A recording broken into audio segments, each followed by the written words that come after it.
¿Sí, micro? Sí. ¿Qué tal, muchachos? Muy buenos días. ¿Ya? ¿Qué tal? Espero que se encuentren muy bien. Vamos a iniciar la clase del día de hoy. Vamos a desarrollar lo que se conoce como la antropología, una disciplina filosófica de la época antigua. Para empezar, iniciamos con ella. ¿Qué es la antropología? Yo sé, porque te he explicado, te he enseñado cuando hicimos disciplinas filosóficas, ya que la antropología es aquella disciplina filosófica que se encarga de estudiar al hombre. Eso estudia la antropología. Y cuando hablamos de la antropología, vamos a tener que hacer referencia no solamente a que es el estudio del hombre, sino a cómo se va a ir originando el hombre. Porque yo sé que cuando hablamos del origen del hombre, van a haber varios tipos de origen. Yo sé que tú lo puedes saber, lo puedes conocer, ¿ya? Más que nada, cuando tú eras pequeño, te han explicado ya uno de estos orígenes. Yo sé que la mayoría de ustedes son católicos o son cristianos, ¿ya? Por ende, ustedes ya saben este origen. Evangélicos de la misma forma. ¿A qué origen del hombre me estaré refiriendo? Eso está muy fácil, pues, muchachos. ¿Ya? Me estaré refiriendo al origen de tipo, ¿ya?, creacionista, la creación. ¿Ya? Estaré refiriéndome a la creación. Y si hablamos de la creación, hijito, esta creación es explicada gracias a un libro. Profesor, ¿la Biblia? No, la Biblia tienes que recordar que es un conjunto de libros. Estaríamos hablando, muchachos, de el Génesis, ¿ya? El famoso Génesis bíblico. Y si hablamos en torno al Génesis, yo sé, hijito, que tú sabes muy bien, porque tú ibas a la escuela dominical a escuchar misa, a orar, a rezar un ratito. Ya yo sé que tú ibas a ese tipo de eventos porque capaz te obligaban desde chiquito. Y ahí te han enseñado que el mundo se creó en 7 días y 7 noches, ¿verdad? ¿Qué más? También te dijeron que el último día Diosito descansó. ¿Qué más, profesor? Ya. El resto ya no le corresponde al Génesis, sino estaríamos hablando de un filósofo que representa a la creación. ¿Qué filósofo representa a la creación? Estaríamos hablando de un santo, el gran San Agustín, ¿ya? El gran San Agustín de Hipona, ¿ya? San Agustín de Hipona. ¿Y qué propone el gran San Agustín de Hipona? Fácil, hijito, que tu creación, ya que tu creación se dio a partir de la nada. Tú has sido creado a partir de la nada. Eso señala San Agustín. ¿Qué más, hijito? Nada en griego también se le puede conocer como el ex nihil. ¿Ya? El ex nihil. Nada en griego. Muy bien. ¿Qué más ocurrirá en base a lo que propone San Agustín? San Agustín también te habla del hombre y él dice que el hombre es un ser temporal. ¿Y qué significa ser un ser temporal, hijito? La temporal proviene del término tiempo. ¿Ya? ¿Y qué significa entonces ser temporal? Que tarde o temprano nosotros vamos a fallecer, vamos a morir. la muerte, en lo que propone también San Agustín de Hipona, defendiendo al creacionismo, a la creación. Pero, porque siempre hay un pero, hijito, va a haber una postura opuesta al creacionismo, que ya no se basa en el Génesis bíblico, sino va a tener otra base, que es una base científica. Estaríamos hablando en base a la evolución. ¿Ya? Vamos a estar hablando en base a la evolución. Y si hablamos de la evolución es respaldada por la ciencia. ¿Ya? Tiene su respaldo en la ciencia.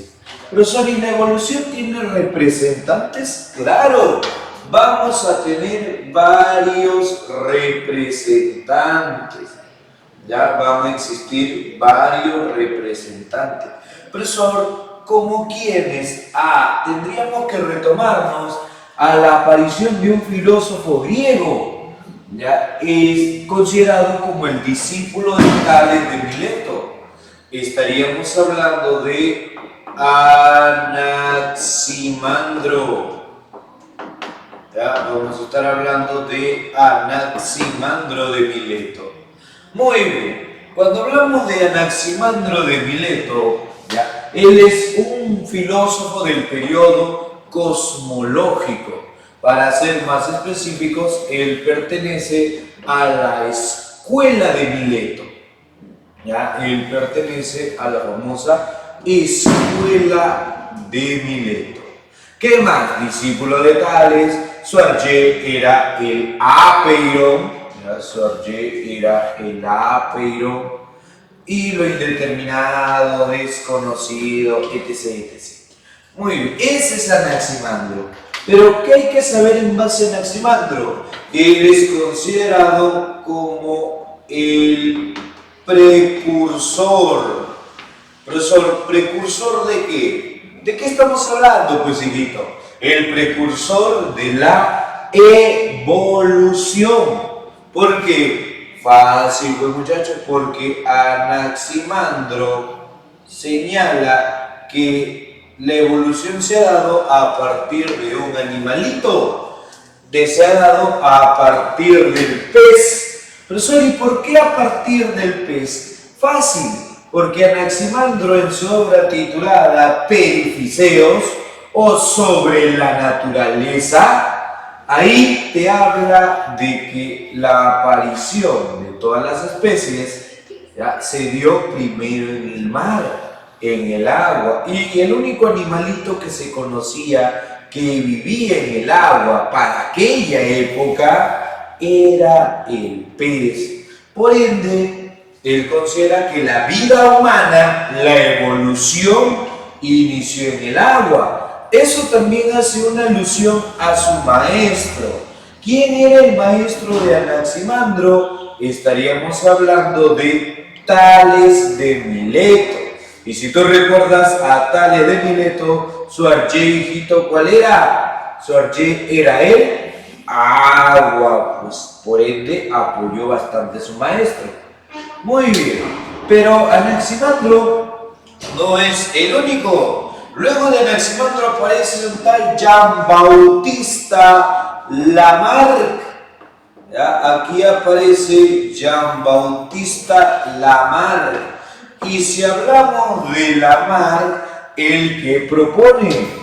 Él propone la ley en torno al uso y al desuso. ¿Y qué significa su ley del uso y del desuso? Que mientras tú más utilices un órgano, más se va a desarrollar. Mientras tú menos utilices tu órgano, se va a ir atrofiando, pues, muchachos, ¿verdad? Se va a atrofiar. Eso lo propone Jean-Baptiste Lamarck. Profesor, un ejemplo fácil. Tú eres un ejemplo andante, hijito. Tú has desarrollado el cerebro, más lo utilizabas, más se ha ido desarrollando. Ya, eso es lo que propone Jean-Baptiste Lamarck. Profesor, a ver, ¿y cómo sería uno del desuso fácil? Tu coxis, pues, hijito. La coxis, el huesito que tenemos por aquí, más o menos, es aquel huesito que vendría a ser nuestro vestigio de cola. La prueba de que el hombre fue un primate. ¿Ya? Ese es nuestro vestigio de cola. Como ya dejamos de utilizar la cola para andar de liana en liana, de rama en rama, aunque yo sé que tú no, bandida, pero igual, ya nuestro vestigio de cola se ha ido atrofiando hasta formarse el huesito de la coxis. Muy bien, ese es Jean-Baptiste Lamarck, pero Lamarck no estaba solo. Lamarck va a estar acompañado de otro gran representante, padre de la evolución humana. ¿Quién es el padre de la evolución humana? Estaríamos hablando del gran Charles Darwin. Ya, aquí aparece Charles Darwin. Muy bien. Y Charles Darwin propone, hijito, la llamada selección natural. Propone la llamada selección natural de las especies. ¿Y qué señala con la llamada selección natural de las especies? Profesor, ¿quién va a ser el que sobreviva? Si tú me dices, ya, profesor, sobrevive el más fuerte, hijito. Los dinosaurios eran una de las especies más fuertes, o sea, ellos estarían vivos. El meteorito, volcán o lo que sea que los haya exterminado, ya, no les hubiera hecho ni cosquillas. Ya, profesor, entonces, los más inteligentes, no. Si tú me dijeras los más inteligentes ahorita, Stephen Hawking, ya, Sir Isaac Newton, nuestro gran amigo Albert Einstein, ellos seguirían vivos. Por ende, profesor, ¿quién es el que va a sobrevivir en esta selección natural? Aquel que logre realizar el proceso de adaptación. ¿Ya? Aquel que logre realizar el proceso de adaptación. Muy bien. Eso es parte de la evolución, profesor, que ahí nomás queda. No pienses eso, hijito. Todavía nos falta un representante más. ¿Ya quién nos estará faltando? Nos está faltando un filósofo contemporáneo que viene a ser llamado o conocido como Federico Engels. ¿Ya? Aquí aparece Federico Engels. ¿Y de qué te habla Engels?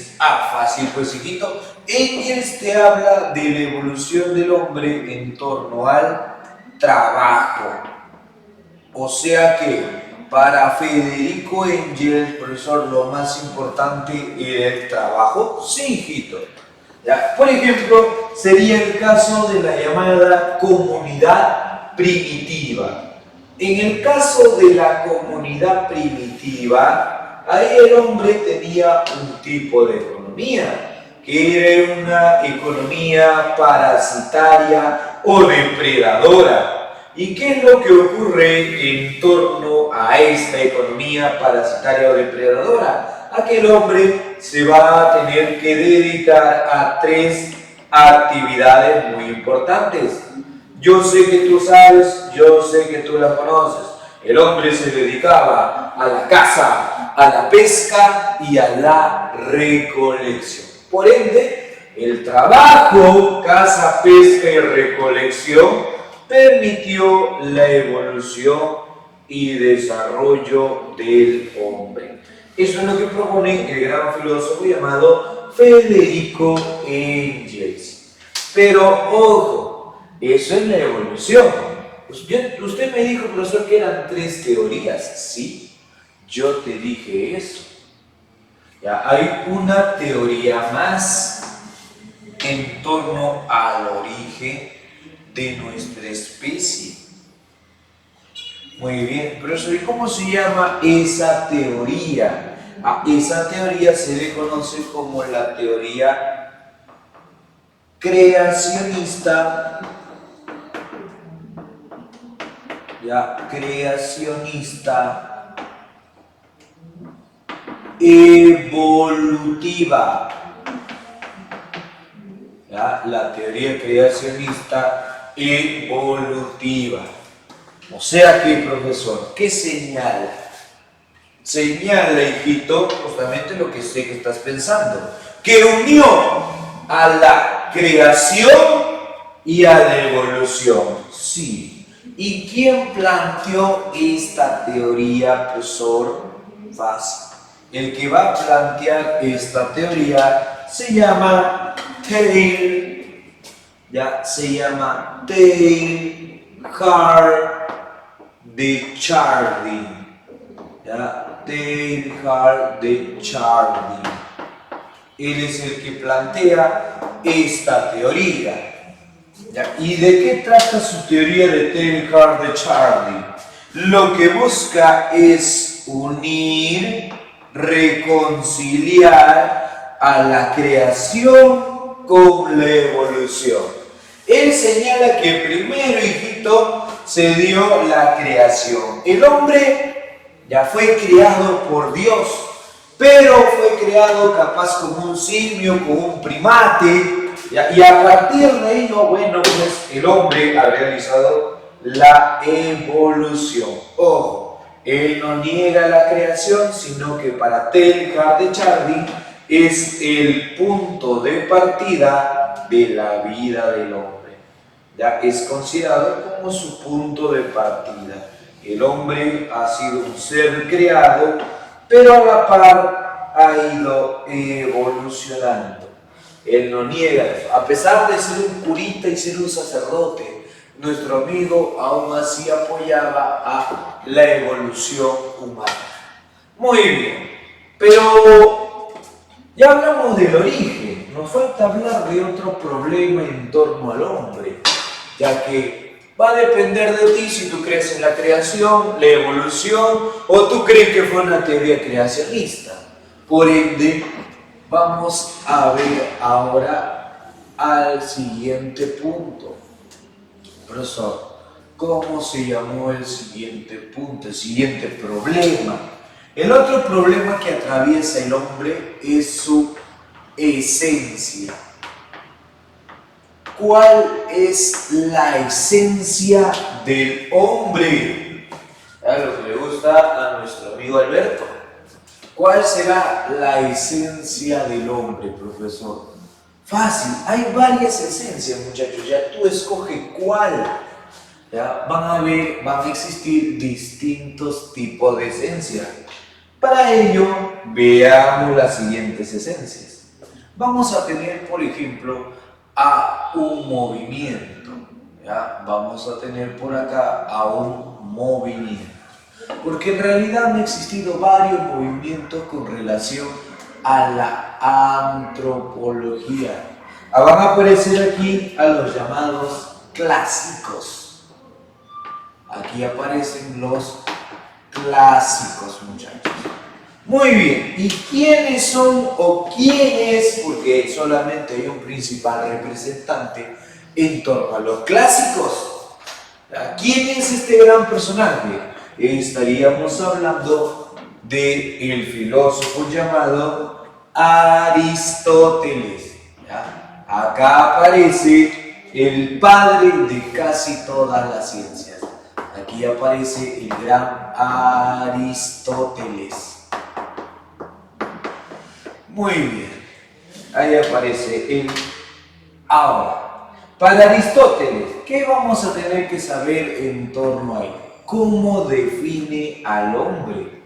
Para Aristóteles, recuerda que tú eres un simple animal. ¿Ya? Para él, tu hijito, eres un simple animal. Pero vas a tener dos atribuciones. Un animal racional, ¿ya? Porque tiene la capacidad de pensar, y un animal político. ¿Por qué eres un animal político, hijito? Porque vives en una sociedad. Sabes respetar las normas, los deberes de esta sociedad. Por eso Aristóteles te considera a ti como un animal de tipo político. Muy bien. Pero profesor, ¿en dónde se encuentra la esencia de los clásicos? ¿En ser un animal? No. La esencia de los clásicos se encuentra en el uso de la razón. Ya se va a encontrar haciendo uso de la razón. Muy bien, ahí se encuentran los llamados clásicos. Profesor, ¿y ellos son los únicos? Hay más, te he dicho, muchachos. Hay mucho más. Por ejemplo, tú recordarás que Aristóteles tuvo un maestro. ¿Cómo se llamó su maestro? ¿Ya? ¿Cómo se llamó el maestro de Aristóteles? Muy bien. El maestro del gran filósofo llamado Aristóteles era conocido por su apelativo, porque no era su nombre era Aristóteles. Su apelativo es Platón. ¿Ya? Es Platón. Muy bien. Y Platón pertenece a otro movimiento filosófico, a otra esencia llamado el espiritualismo. Aquí aparece el espiritualismo. ¿Cuál es la esencia para el espiritualismo? Fácil, el espíritu. La esencia del espiritualismo es el espíritu. Por eso, ¿y acá qué tiene que ver Platón? Es que sinónimo de espíritu es alma. Y tú debes recordar que una de las principales teorías que tiene Platón es justamente en base al alma. Por ejemplo, él te propone la llamada teoría, la teoría de la transmigración. La teoría de la transmigración. ¿Y en qué consiste su teoría de la transmigración? Fácil. Que el hombre tiene un cuerpo. El cuerpo, este cuerpo es la prisión, este cuerpo es la prisión del alma.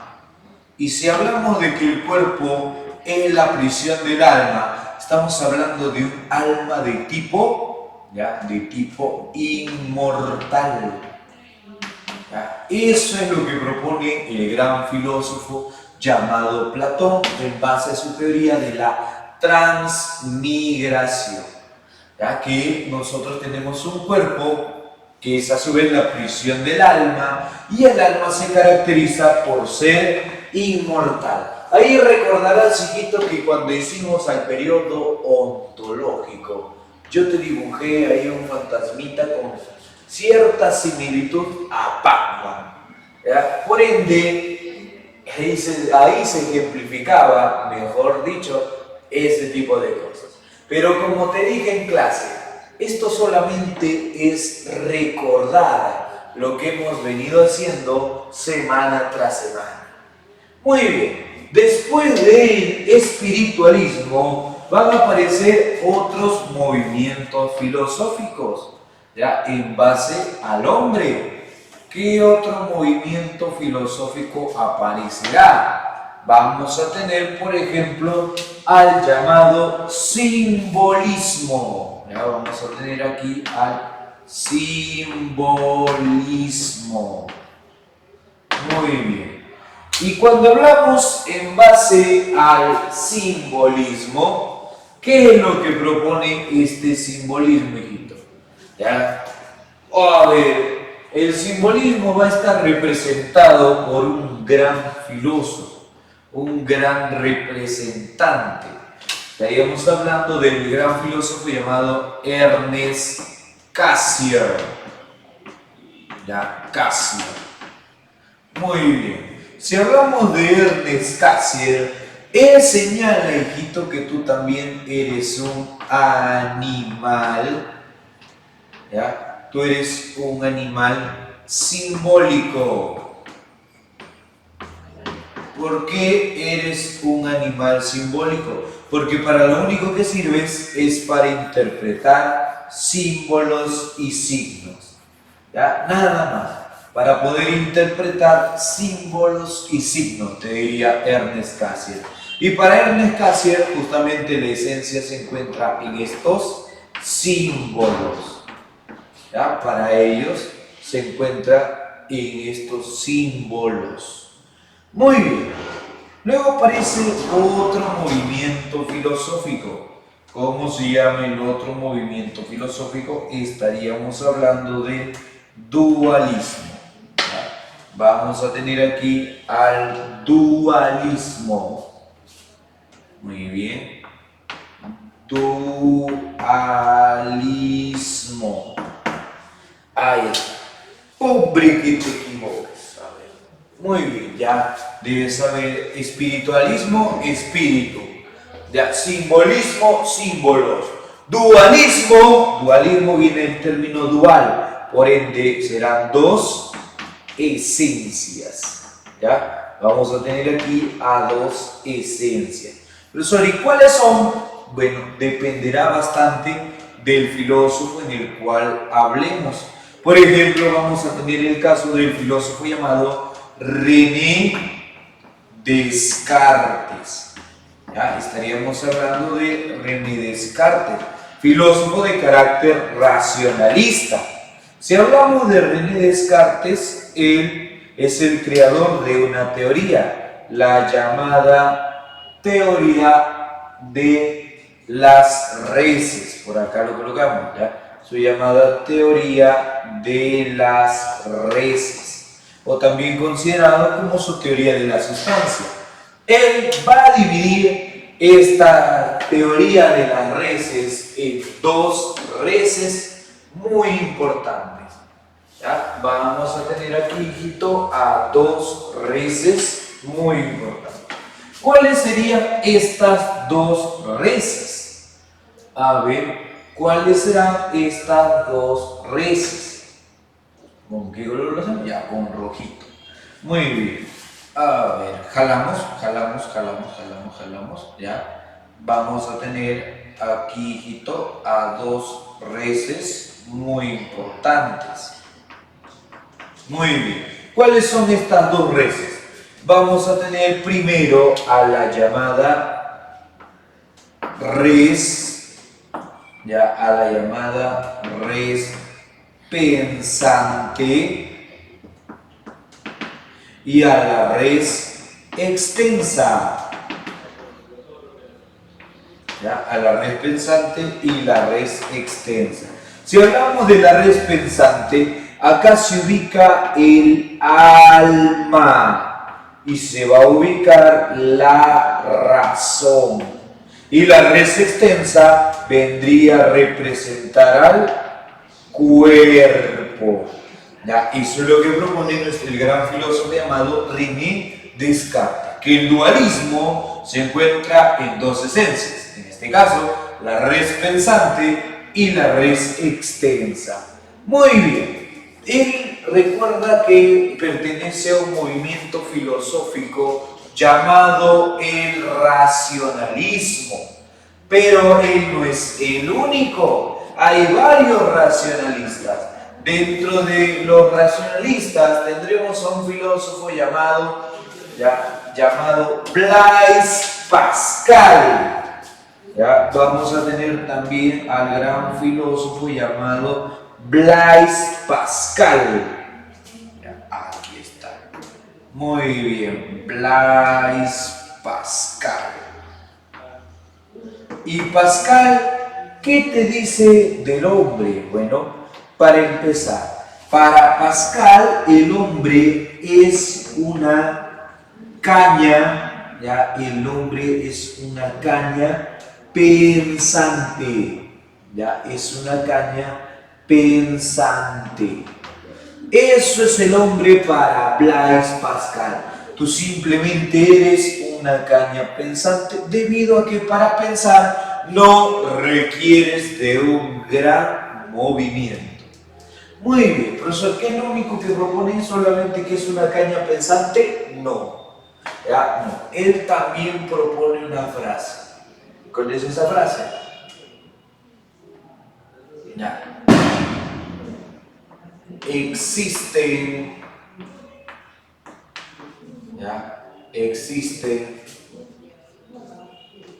razones, existen razones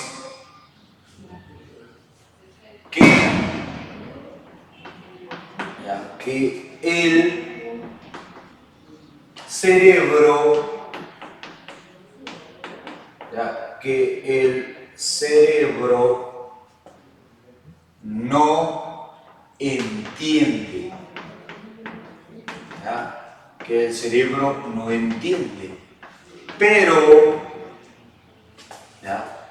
hijito, siempre hay un pero.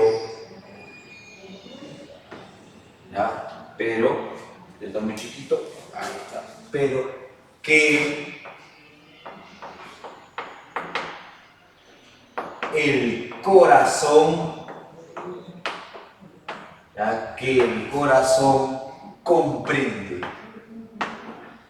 Que el corazón comprende. Muy bien. Eso es lo que propone el gran filósofo Blaise Pascal. ¿Y qué quiere decir con que existen razones que el cerebro no entiende, pero que el corazón comprende? Fácil, pues, muchachos. Lo que quiere decir es que, tu cerebro te dice, no salgas con él no es para ti, él es una mala junta, con él va a ser un vago, vas a terminar siendo madre soltera, eso te dice tu cerebro, pero nosotros no le hacemos caso al cerebro, pues.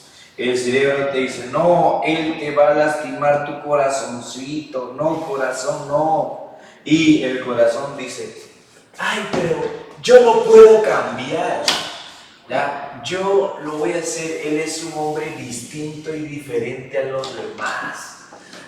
Y al final el hijito era igual que todos. Eso es lo que propone tu corazoncito. El corazoncito la pasión, el cerebro la razón. Y siempre hay que hacerle caso a nuestra razón, pero no lo hacemos, pues, no lo hacemos. Muy bien. Luego de ello aparece otro movimiento filosófico. ¿Cómo se llama el otro movimiento filosófico? Se va a llamar el naturalismo. Vamos a tener acá al naturalismo. Muy bien. Si hablamos del naturalismo, obviamente su esencia se encuentra en lo natural, la naturaleza, en la llamada naturaleza. Muy bien. Y cuando hablamos del naturalismo vamos a tener algunos representantes. ¿Qué filósofos representan al naturalismo? Tendríamos, por ejemplo, al gran filósofo llamado Spencer. Aquí aparece Spencer. Muy bien. ¿Y qué propone Spencer? Spencer propone lo que viene a ser la evolución. Profesor, pero ya habíamos hablado de la evolución. Sí, lo sé, muchachos. Solamente que Spencer es un seguidor de uno de los filósofos que aparece allá, pues, hijito. Él es seguidor del gran Charles Darwin. Por ende, él considera que la naturaleza humana, la esencia del hombre, se encuentra en una evolución constante. Eso es lo que propone Spencer. Pero Spencer no es el único. Ya también va a existir un gran representante. ¿De quién estaríamos hablando? Estaríamos hablando, hijito, en torno a Friedrich Nietzsche. ¿Ya? Friedrich Nietzsche. Muy bien. ¿Y qué quiere Nietzsche? Profesor, ¿qué quiere saber Nietzsche en torno al hombre? ¿O qué es el hombre para Nietzsche? Para empezar, él propone su llamada teoría, ya la teoría del superhombre. Ya no lo olvides, él propone su teoría del superhombre.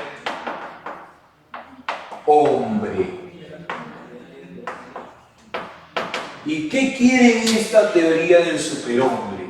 En esta teoría quiere realizar la llamada transmutación, ¿ya? La transmutación del valor o de los valores. ¿Ya? La transmutación del valor o de los valores. ¿Por qué? ¿Qué es esto, hijito? Es dejar de ser un hombre para convertirse en un superhombre. Recuerda que para Nietzsche el hombre es un animal enfermo. Para Nietzsche el hombre es un degenerado. Eso es lo que propone Nietzsche. El hombre es un animal enfermo y es un degenerado. Eso se da a través de la transmutación de valores en torno a su teoría del superhombre, dejar de ser un hombre para poder seguir avanzando. Muy bien. Luego de ello surge otro movimiento filosófico más. ¿Qué otro movimiento filosófico aparece? Muy bien. Aparece el llamado historicismo. ¿Ya? Aparece el historicismo. Y si hablamos del historicismo, para este historicismo, hijito, la esencia del hombre es la historia. ¿Ya? La esencia del hombre es la historia. Y cuando hablamos de la historia, acá aparece un gran representante. ¿Quién es el representante de la historia? Estaríamos hablando del filósofo llamado Martín Ortega y Gasset. Martín Ortega y Gasset. ¿Y qué propone Martín Ortega y Gasset? Que el hombre es producto de su experiencia. ¿Ya? El hombre es producto de su experiencia. Por ejemplo, tendríamos el caso de Hitler. ¿Ya? Hitler, ¿qué hubiera pasado si nuestro amigo Hitler hubiera nacido con 2 testículos en vez de 1? ¿Qué hubiera pasado si Hitler, en vez de ser criado en una familia tan fría y mala como la que tuvo, hubiera sido criado en una familia amorosa y cariñosa como la que tú tienes, hijito? ¿Qué hubiera pasado si? Eso es lo que propone el gran filósofo llamado Martín Ortega y Gasset. Las posibilidades que se dan de acuerdo a nuestra experiencia. A veces la experiencia humana puede determinar más que la misma historia. Eso es el historicismo. Muy bien. ¿Qué más, hijito? Porque no creas que hemos terminado. Va a aparecer otro movimiento filosófico más. ¿Ya? ¿Cómo se llamará el otro movimiento filosófico? Aparece por acá el llamado existencialismo.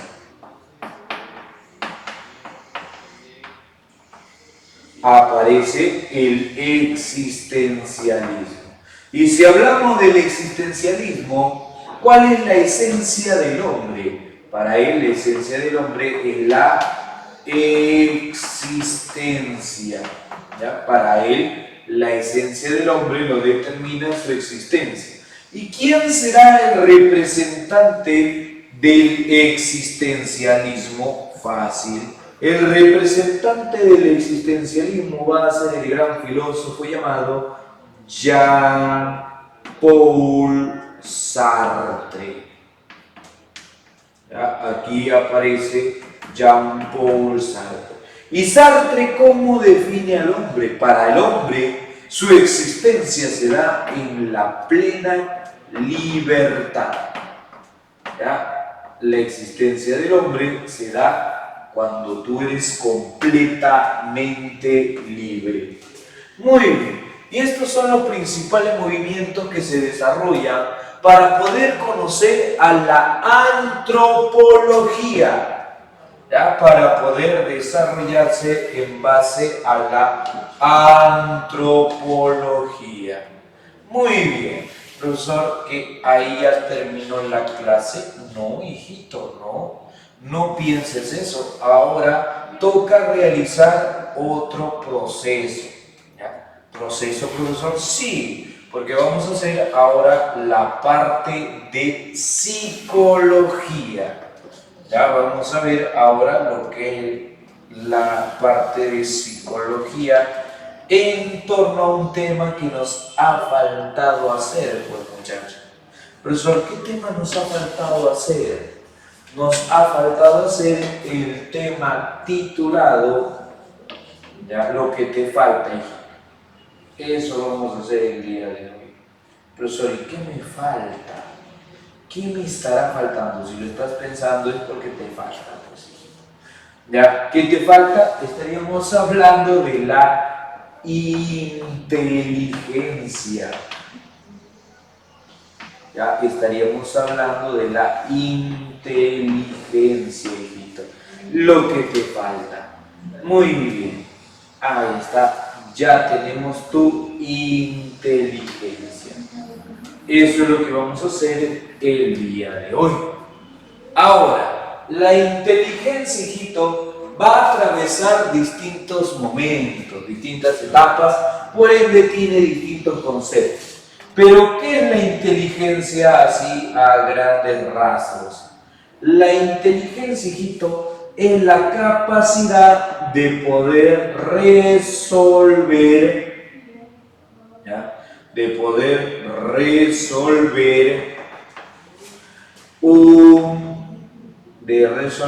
problemas, ¿ya? De resolver problemas nuevos, ¿ya? Eso es la inteligencia, tu capacidad de poder resolver problemas nuevos. Pero dentro de tu inteligencia, hijito, vamos a tener a un representante que también da su propia definición de lo que es la inteligencia.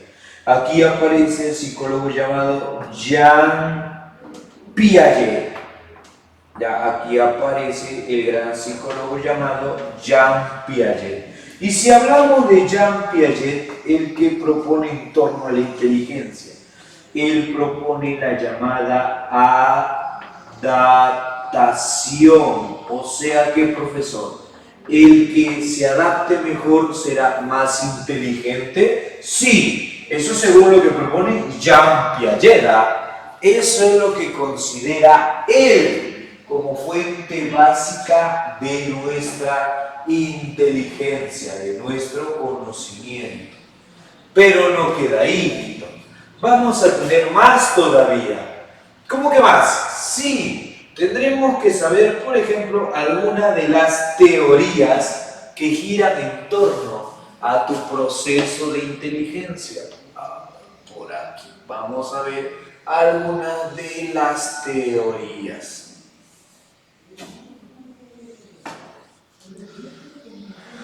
Ya, veamos, a ver, alguna de las teorías en torno a tu inteligencia. Cuando hablamos de las teorías de la inteligencia, hay varias teorías, ¿ya? Hay muchas, pero hay una teoría muy importante que le corresponde justamente al psicólogo que hace un ratito tendremos visto, ¿ya? ¿De quién me estaré refiriendo? Estaré refiriéndome a la llamada teoría, aquí, a la llamada teoría genética.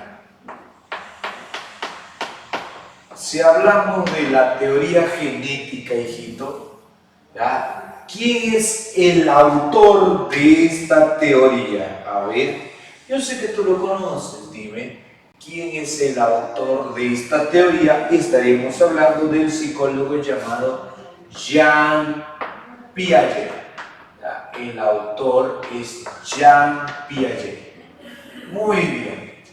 Profesor, que él nada más sí, y él va a dividir las inteligencias, ¿ya? Las va a dividir de distintas formas, de distintas maneras.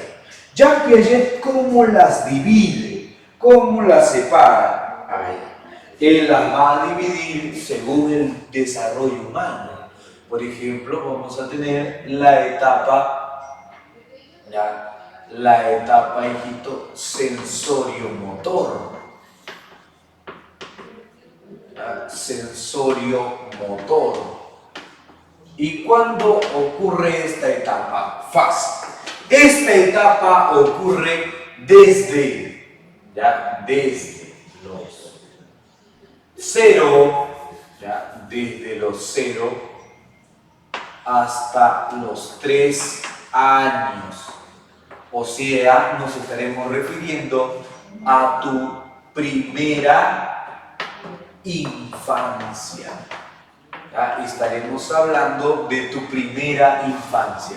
Y cuando hablamos de la etapa sensorio-motor, el niño aprende utilizando los sentidos. ¿Ya? Aprende utilizando los sentidos. ¿Qué más? Eso del lado sensorial. Motor aprende a través del movimiento. Y yo ya te enseñé cuáles son los primeros movimientos que desarrolla el bebito. ¿Cuáles son estos primeros movimientos? Por ejemplo, el acto de sentarse, luego el de gatear, después el de caminar, correr, saltar y escalar. Por ende, el niño va a ir adquiriendo aprendizaje a través de las etapas de su vida. ¿Qué otra etapa tendremos? Luego de ello tendremos la etapa preoperacional. Preoperacional. A ver, cuando hablamos de la etapa preoperacional, acá el niño tiene dentro del rango de 3 a 6 años. O sea que se ubica dentro de tu segunda, infancia. Ya, no lo olvides. Se va a ubicar dentro de tu segunda infancia. Acá, ¿qué aprende el niño? Hijito, acá el niño tiene una gran imaginación, pero se encarga de aprender las llamadas operaciones, las operaciones básicas. Se encarga de aprender las llamadas operaciones básicas. Luego de ello aparece la siguiente, que son las llamadas operaciones concretas. Ya aparecen las operaciones concretas. Muy bien. Si hablamos de las operaciones concretas, hijito, son aquellos que van del rango de 6 hasta los 12 años. Ya de 6 a 12 años estaríamos hablando de tu niñez, hijito. ¿Ya? Aquí se desarrolla tu niñez. Muy bien. ¿Ya? Eso es lo que ocurre. Y cuando hablamos de esta etapa, hijito, recuerda que se da el desarrollo en base a los objetos, en base a la manipulación de objetos. ¿Ya? ¿Qué más, hijito? También aquí se desarrolla la parte matemática. Por eso que durante la primaria sabías bastante números. Muy bien. Luego de ello se da la siguiente etapa, que es la llamada operación formal. ¿Ya? La llamada etapa de la operación formal. Y cuando hablamos de la operación formal es aquella que va desde los 12 hasta los 18 años, ¿ya? Desde los 12 a 18 años. O sea, se ubica durante tu adolescencia. ¿Ya? Durante tu adolescencia. Muy bien. Y esta etapa de las operaciones formales, ¿de qué se encarga, hijito? Fácil. Se encarga, ya no se ve matemática, no hay que tocar el objeto, sino se encarga de la parte ya abstracta. ¿Ya? De la parte abstracta. Muy bien, lo que no podemos tocar, no podemos sentir. Y si aquí era matemático, durante la operación formal se desarrolla principalmente el lenguaje. Ya se va a desarrollar el lenguaje. Y esta es la teoría genética de Jean Piaget. Pero, hijito, ¿es la única teoría? No, vas a tener que aprenderte otra más, hijito. Sí, una más y nos vamos. ¿Ya? ¿Cuál sería ahora esta teoría? Vamos a tener aquí a la llamada teoría emocional. ¿Ya? La teoría emocional. Muy bien. Si hablamos de tu teoría emocional, nos estaremos refiriendo a la aparición y desarrollo de un gran personaje. ¿De quién aparece acá? Aparece el psicólogo llamado, ya va a aparecer el psicólogo llamado Daniel Goleman. Ya aquí aparece Daniel Goleman. Muy bien. Y cuando hablamos de Daniel Goleman, él me va a dividir las inteligencias emocionales en dos. ¿Ya? Él va a dividir las inteligencias emocionales en dos. ¿Y cuáles serán estas inteligencias emocionales según Daniel Goleman? Tendremos a la inteligencia de tipo intrapersonal. ¿Ya? La inteligencia intrapersonal. ¿Cuándo hablaremos de la inteligencia intrapersonal? Cuando se habla de tu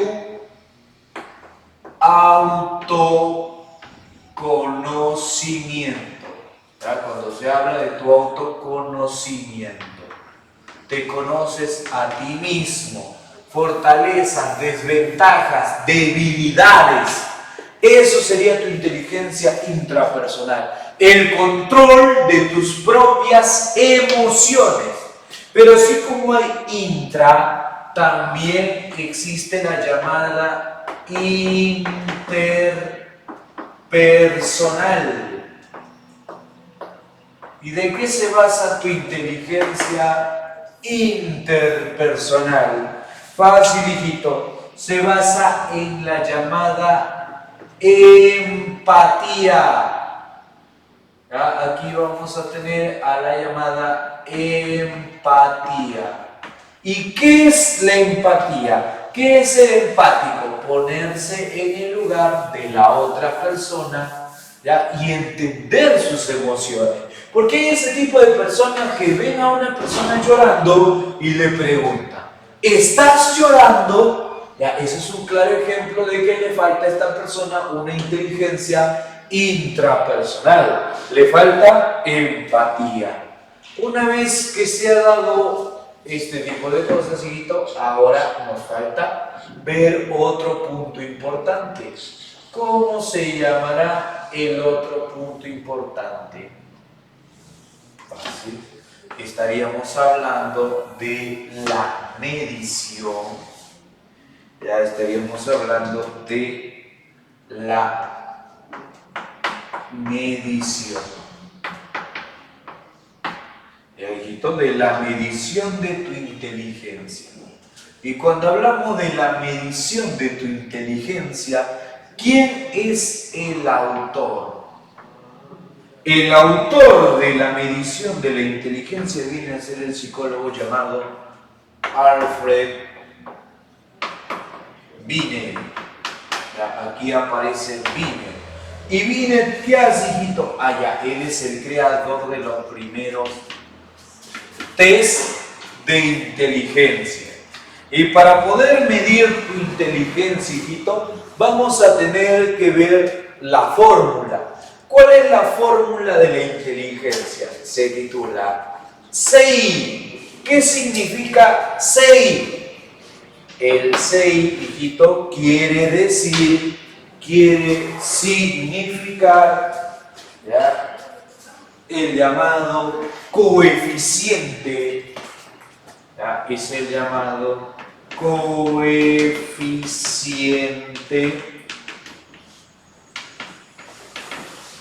intelectual. ¿Ya? Es el llamado coeficiente intelectual. ¿Cuál es el otro factor importante? El otro factor importante se conoce como, ¿ya?, la EC. ¿Qué significa EC? EC significa, hijito, la edad cronológica. ¿Ya? La edad cronológica. Muy bien. Y después de ello aparece la EM. ¿Qué significa la EM? Significa la edad mental. Ya viene a representar tu edad mental. Muy bien. Allá, profesor. ¿Y cuál es esta fórmula? Fácil. Esta fórmula se basa en lo siguiente. ¿Ya? Vamos a tener por acá el CI es igual a la edad mental sobre la edad cronológica. Todo esto multiplicado por 100. ¿Ya? Esa es la fórmula con la cual se puede y se tiene que calcular tu inteligencia, hijito. Profesor, y si no lo calculo así, y si me piden obtener otro valor, fácil. Se puede dar de la siguiente manera. ¿Ya? Se puede dar también, porque se puede dar el caso, ya que a veces piden calcular la edad mental. ¿Cuál es la fórmula para calcular la edad mental? Muy sencillo. Sería el cociente intelectual por la edad cronológica, todo esto sobre 100.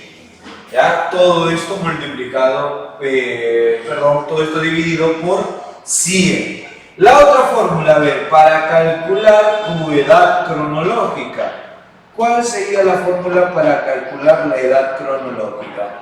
Es igual a, ¿ya? No, mentira, tu edad cronológica casi nunca te pide. Es lo mismo, muchachos, es lo mismo. Solamente que hay que reemplazar algunos factores. Más que nada como te reemplazaron a ti, ¿ya? Y te va a permitir calcular tu coeficiente intelectual, aplicas nociones básicas de geometría, ¿ya? De álgebra y todo lo demás. No, mentira. Con la justa vas a aplicar aritmética. ¿Ya? Ya, equivócate ahí, pues hijito, ya no se puede hacer nada contigo. Bueno, niños, hasta ahí nos vamos a quedar con la clase del día de hoy. ¿Ya? Ha sido un gusto. ¿Ya? Ahí, mientras nuestro amigo lo va a dejar.